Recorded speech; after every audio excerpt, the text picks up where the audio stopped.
Du 3 au 6 mars se tiennent les journées de communication gouvernementale. L'initiative vise à renforcer les capacités des responsables de communication, des membres du gouvernement, services publics et des organisations fêtières.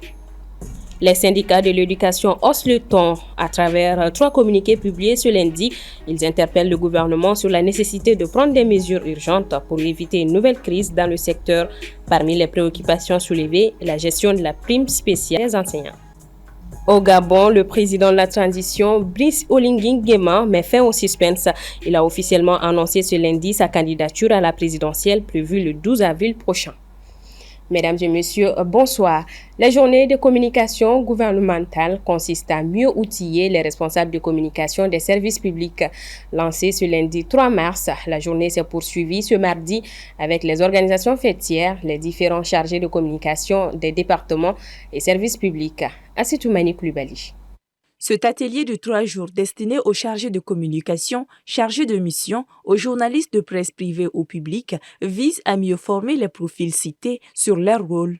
En effet, au Mali, nombreuses personnes dénoncent souvent un manque de professionnalisme du côté des agents chargés d'assurer la communication des différents départements. L'accès aux différents ministres nommés est souvent un casse-tête. C'est pour faciliter cela et parvenir à une meilleure communication que ces journées voient le jour. Pour des participants, l'initiative ne sera qu'un plus dans l'exercice de leurs fonctions. Le ministre l'a tantôt dit, il y a souvent des lacunes parce que les journalistes ne laissent pas la porte d'entrée aux confrères qui sont dehors de la presse, qui veulent rencontrer les ministres. Donc ce serait bien qu'on brosse ce sujet et qu'on essaye de voir dans quelle optique on peut faciliter l'accès de nos ministres et de nos directeurs à nos confrères de la presse. Ça va beaucoup faciliter la diffamation, ça va beaucoup diminuer la diffamation au sein de notre profession.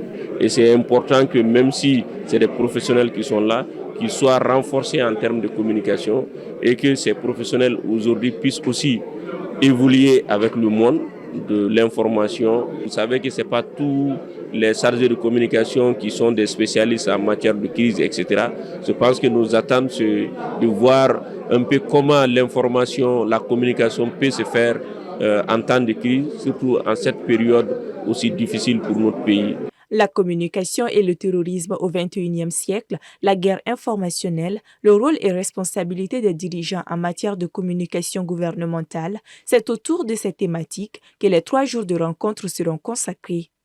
Le but n'est pas seulement de renforcer les compétences des participants, mais également de pouvoir, au sortir de ces journées, effectuer les changements en rendant fluide la communication entre les services publics et les usagers de l'administration. Le présent atelier se tient à un moment où notre nation fait face à une période importante de son histoire où la communication doit être l'alpha et l'oméga de toutes les actions gouvernementales afin non seulement d'informer les populations des activités de l'État, mais aussi et surtout de bénéficier de leur soutien et perpétuer leur adhésion aux politiques et stratégies gouvernementales.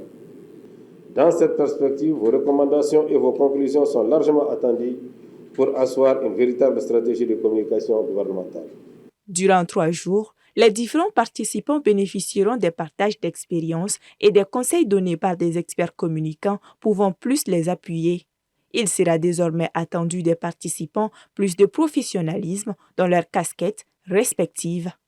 Focus éducation. À travers 3 communiqués rendus publics ce lundi 3 mars, les syndicats de l'éducation invitent le gouvernement à prendre les dispositions nécessaires afin d'éviter au système éducatif des soubresauts désastreux.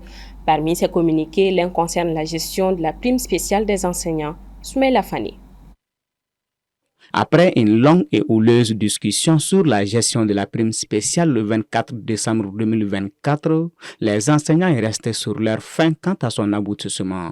À travers un communiqué publié ce lundi 3 mars 2025, la synergie des syndicats de l'éducation signataires du 15 octobre 2016 rappelle au gouvernement son engagement qui doit entrer en vigueur courant 2025. Parce que pour nous, il est important que l'application effective de cette question-là soit mise sur la table. Voilà pourquoi nous avons fait la correspondance, pour une fois dire que nous sommes engagés à ce que cette question soit définitivement résolue, mais aussi et surtout dire que pour nous, le moyen terme ne peut pas dépasser cette année scolaire.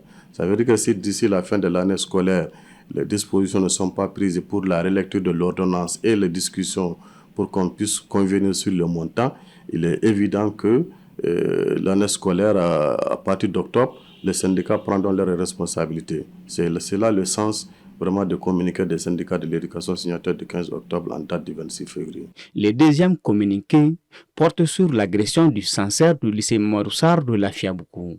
La synergie condamne fermement cet acte et affirme qu'à partir de ce cas, elle ne tolérera plus aucun acte d'agression, qu'il soit de nature morale ou physique, contre les enseignants. Vous savez, quand on fait les textes, il faut les respecter. Les règlements intérieurs des établissements disent clairement que le domaine scolaire est inviolable. Donc pour nous, il est impensable que des citoyens puissent rentrer à l'intérieur des établissements et en plus aller agresser les responsables des établissements. Donc pour nous, ce communiqué, c'est vraiment d'alerter le gouvernement sur le traitement en cours. On sait que la question a été judiciarisée. Attirer leur attention sur le fait que ça doit servir de leçon, mais surtout informer l'opinion nationale et internationale que pour nous, désormais, on ne peut plus accepter.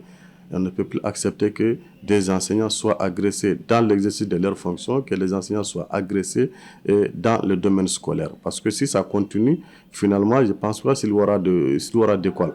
Si chaque fois qu'un parent d'élève n'est pas content, il se lève et aller agresser un enseignant, je pense finalement les écoles risquent d'être transformées en des rings de boxe que des lieux de savoir. Enfin, concernant la disparition d'un collègue Abokar Kone depuis le 18 février dernier, les syndicalistes sollicitent l'implication des autorités afin de le retrouver sain et sauf. Mois de Ramadan, jour 4 déjà, du côté des marchés de la capitale, les denrées de grande consommation sont disponibles en quantité, mais les prix ne sont pas affichés et varient d'un commerçant à un autre. Djeneba Samaki a sillonné quelques-uns. Reportage. Plusieurs produits envahissent les marchés pendant le mois de Ramadan, période de pénitence et de partage. La disponibilité des produits comme le gingembre, les tamarins, la bissap et le kengeliba sont constatés. Kangalba, Tomi, Nyamaku, Dableni, Mokobore Mikosabe. Mina Sungalona, Nava Dableni, quand nous sommes Jigina Kosabe, Tomi de Yelena. Tomi de Songa Yelena. Newe Kangalba Fere, Newe Dableni Fere, Nyamaku Fere. Asa Fem Dara Gelene, Wadama Wakini Kemaworo. Asa Bigalama Waflaf, Wakini Kemeshagina. Amiga Fere Kemeturu. Tomi, Amiga Fere Kemesaba. Pendant cette période de Ramadan, les fruits sont aussi très prisés ainsi que les produits de rafraîchissement et les hijab. La date ne fait pas exception.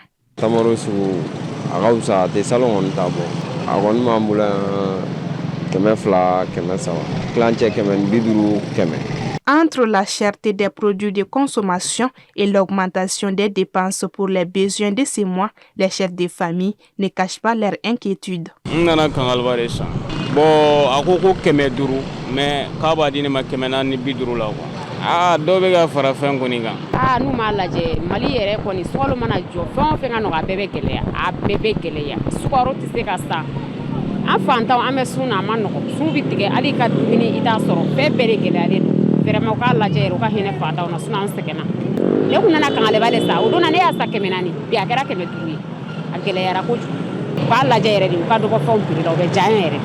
Malgré la cherté des produits, chacun aspire à vivre cette période de recueillement et de partage dans la sérénité en s'assurant d'avoir tout le nécessaire pour un mois sans tracasse. Au Gabon, fin du suspense sur la candidature du général Brice Oligui Nguema, président de la transition en cours dans le pays. Il a officiellement annoncé ce lundi sa candidature pour les élections présidentielles prévues pour le 12 avril prochain. Aminata Keita. C'est à l'occasion de la célébration de son 50e anniversaire ce lundi 3 mars que le général Brice Oligui Nguema a annoncé sa candidature pour les prochaines élections du pays. Une candidature rendue possible grâce au nouveau code électoral du pays, voté en janvier par le Parlement de transition. Le général Brice Oligui Nguema promet de remédier aux problèmes du pays et en premier lieu de régler la dette intérieure de moitié, à savoir 10 milliards de francs CFA d'arriérés, avant de les remercier d'avoir renoncé au reste. J'ai décidé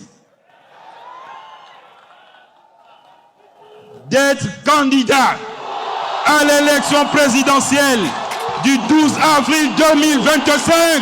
Nous avons parcouru du chemin,